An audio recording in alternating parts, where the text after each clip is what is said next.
कार्यक्रमाचा शेवट असा काहीसा झाला होता, पण स्टार्टिंग कशी झाली ती आधी दाखवते तुम्हाला.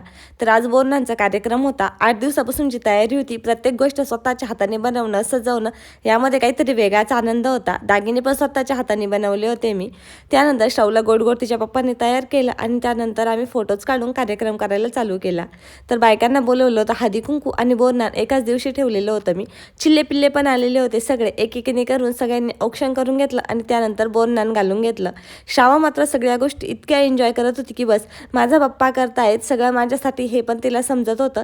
आणि ती खुश तर आम्ही पण खुश. सगळ्यांनी भरपूर सारा धुमाकूळ घातला, भरपूर चॉकलेट बिस्किट खाल्ले आणि त्यानंतर मात्र वेळ होती तर हा सगळा पसारा आवरायची. आता एवढा सगळा पसारा झाला होता. भैया मात्र उशिरा आला, त्याच्यामुळे त्याचे फोटो राहिले होते, त्याचे फोटो काढून घेतले आणि त्यासोबतच आम्ही पण परत एकदा चान्स मारून घेतला. ते सगळं झालं. आता सगळ्यांनी मिळून सफाई हातात घेतली होती. श्रावासुद्धा त्यामध्ये इन्व्हॉल्व होती. श्रावानी, तिच्या मामाने आणि मी तिघांनी मिळून सफाई केली. तोपर्यंत त्यांनी मला भाताचं जे काही चिरायचं असतं, भाज्या वगैरे त्या सगळ्या कट करून दिल्या. मी स्वयंपाक केला. असाच होता आजचा